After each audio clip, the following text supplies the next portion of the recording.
What advice would you give to either a boomer or a child of a boomer that, thinks it's time to have that talk? What's your first piece of advice? Where do they start? So do you think that adult kids should be encouraging their parents? They see their parents are living in these large homes. Maybe it's not serving them. Should the kids be encouraging the parents to downsize? That's a tough question. Welcome to the TNT Real Estate Podcast, where we spark conversations that set you up for real estate success. I'm Tyler. And I'm Tanya. And each week we bring you expert tips on navigating Northern Ontario's real estate market.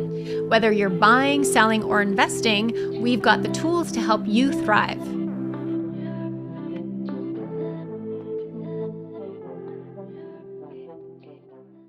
Today, we're going to talk about something that we see all the time in our business in real estate, which is boomers who are thinking about downsizing, but not always following through. Yeah, so I guess the big question that we're going to answer today is why are so many boomers deciding to stay in their homes and not, downsizing, going to retirement homes or any really path that they can go. So I think it's important to kind of know the whole life cycle of real estate, which is like it kind of comes in a circle. So first time home buyer, move up buyer, dream home buyer, and then downsizer, whether it's downsizing to a house or downsizing into an apartment or a retirement home. Usually, like I would say definitely pre-COVID, that would always happen. We wouldn't see that many estate sales. There's always a few on the market, but ever since COVID, there's always, worries about moving into big buildings and, there's plenty that we're going to get into today. But that portion of the market, which the first time home buyer typically buys, is not there. So yeah, let's get into it. But those are kind of the big topics, I guess. Absolutely. So one of the big things in the real estate market, talk about that life cycle. Right now we are seeing, I think it's, there was a report that was out not too long ago that said that boomers actually own 41% of the Canadian housing stock right now. So that is a huge chunk of the Canadian market that boomers, own and might be staying in. They might be moving out, but that's a large portion of the market that we're seeing kind of sit at this point right now. And I feel like it's not just like one type of house. Like there's some boomers that have huge houses that they don't need. They heat the whole thing, they clean the whole thing, but they only live in really 2 or 3 rooms of the house. So I think that's obviously a huge portion that can hopefully be put back on the market. It's just where are they going to go next? Right. So why do you think some of them are choosing to stay in their homes rather than moving? You touched on, the COVID side of things and people not wanting to move into perhaps larger communal living. Yeah. But what are some of the other factors you think are holding boomers back from actually moving through with their plans to downsize? There's so many different reasons. COVID did a lot of things to the market. One obviously was the putting the worry factor about what happens when I move in or there's an outbreak and you can't see your family for 6 months or a couple months at least. The other thing is, lots of the boomers, I'm going to say boomers a lot today, but a lot of the boomers live in houses typically mortgage free, so it's semi-cheap. They're really living off property taxes and utilities. So for them to, get used to paying $2,000 for a nice 2-bedroom or a nice, enough room, paying $2,000 a month is actually, they see it as, a big increase in their living expenses. But what most don't take into account that their $200,000 home is now a $500,000 home. And, that can sit in your bank account or sit in an investment and pay that $2,000 a month forever, probably. So that's another huge issue that we're kind of seeing is it's just kind of the education piece, right? And everybody wants to own something, especially that generation. So getting them to kind of go back to renters when they've been homeowners for the longest time. And then you get into the gardening and like the active, around the house. It's just like that sense of ownership isn't there anymore. So I think that's when I'm talking to kind of, boomers or kids of boomers, that's the biggest thing is like, where are they going to go? Yep. And it's so expensive, especially when you're talking about like retirement living. Some places are, $7,000 a month with that have the, food and the assisted living. It's like, it's just the cost is a lot more than Yeah, it's definitely a mix, I think, of, let's say, practical money sense. So you look at the budget and you look at, is it practical to heat this whole home? Is it practical for me to clean this whole home? But I think a lot of it, maybe the majority of it, in my experience, is an emotional attachment to the home, to the community, to, the neighborhood around. And I think that can be sometimes one of the larger stumbling blocks is, if let's say a boomer owns a home in, Lively, for example, a beautiful big old home that doesn't serve them anymore. Are they going to be able to stay in that same community around their friends and neighbors that they've, grown to love for, so many years? Yep. That can be the challenges moving to a new neighborhood and moving to a new community that might not have the same people around and might not have the same amenities. Mm-hmm. Yeah.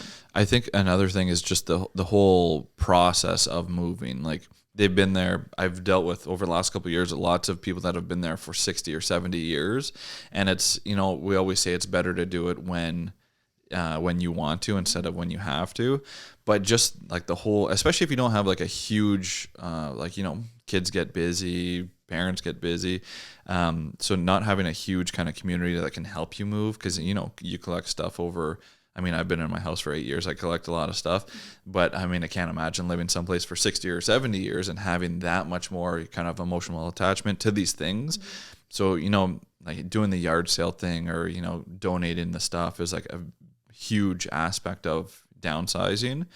So I think it's just like a difficult process, and especially, as you get older, it's tiring doing that day after day after day. And then after it's done, you have to leave your home. Yeah. So it's like, there's so many different aspects to it, but. So we might be sort of in the demographic where we have parents who are at that stage, right? So we probably have friends and our own clients who are probably more the kids of boomers who own homes. So do you think that adult kids should be encouraging their parents? If you see they see their parents are living in these large homes, maybe it's not serving them. Should the kids be encouraging the parents to downsize? That's a tough question. I would say it really depends. It depends on what stage they're at. Like if the house is becoming a burden, it's definitely, time to go, time to fly the coop. But I would say, like, I have a neighbor right across the street. He's 96 years old. He still drives himself around. He lives by himself. He's like mentally 100%. I would say, like, at that point, like, he's just happy. He goes outside, he cuts the grass. And if he doesn't cut the grass, then me or my neighbor do. And we shovel the driveway for him and stuff. So I think, like, when you have like that little community around you, I don't think there's any harm of staying put, unless you want that kind of lifestyle when you could just, lock the door and go on a trip, go to Florida for 6 months or Arizona or whatever it is. So I think it really depends. But when the house starts becoming a burden on not only that person, but also the family around it, I think that's when it's time to make a move. So being the kids of boomers, sometimes it can be hard to have these conversations with the parents, or even in some cases grandparents, because those individuals are so independent and they've cared for their homes for so long. It's hard to have a conversation about moving, and should they, get rid of their 2 separate living rooms and move into something where there's maybe just 1 living room. It's a hard conversation to have, but like you said, if you kind of start the conversations early and maybe start to mentally prepare your parent for what is that life going to be like, maybe there is more freedom with, like you said, locking the door and going away and traveling for a little while, or, just not having to maintain the lawn, not having to maintain the snow removal all the time. It's a tough conversation to have, but if you start having those conversations early, it can avoid being forced to make a decision in the future when something happens and someone becomes maybe a little bit more impaired and not able to care for the home, or, heaven forbid, you're in the situation where you have 2 parents who are able to care for a home and all of a sudden one is no longer able to care for the home as much, right? So if you start having those conversations early, it might be easier to deal with the eventual situation. Absolutely. Having to move. So, we're recording this early April 2025. What do you think? Do you think right now is a great time for those boomers to get off the sideline and get into the market, or do you think they should be holding off? I mean, right now is a really good time. So 2025, we've seen a lot of changes just in the first quarter with, politics and trade wars and tariffs and all those fun things. It's hard to say, we know we don't have a crystal ball, right? We always say we don't have a crystal ball. We don't know what's going to happen in 1 year or 5 years. And sometimes it's week to week now. If something might be announced, it might be different next week.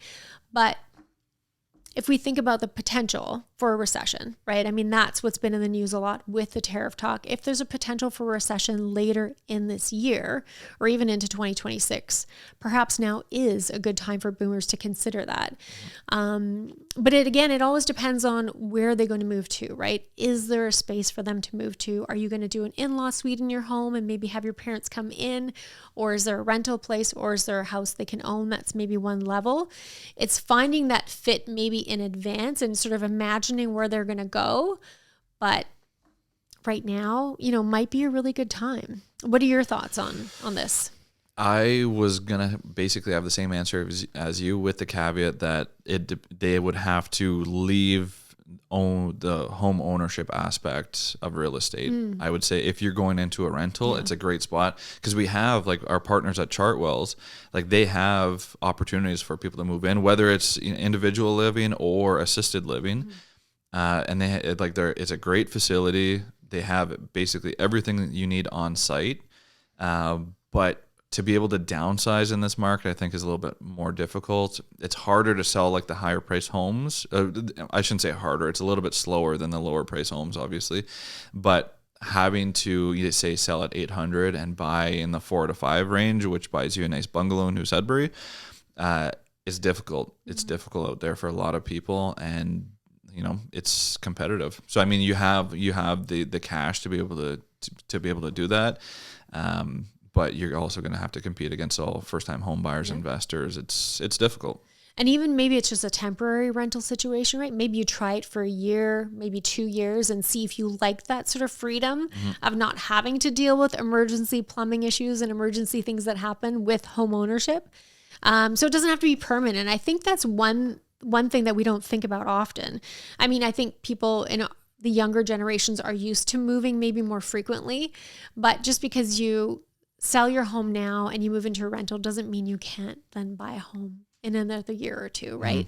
If you're financially able to, maybe you change your mind and you go ahead and you buy something.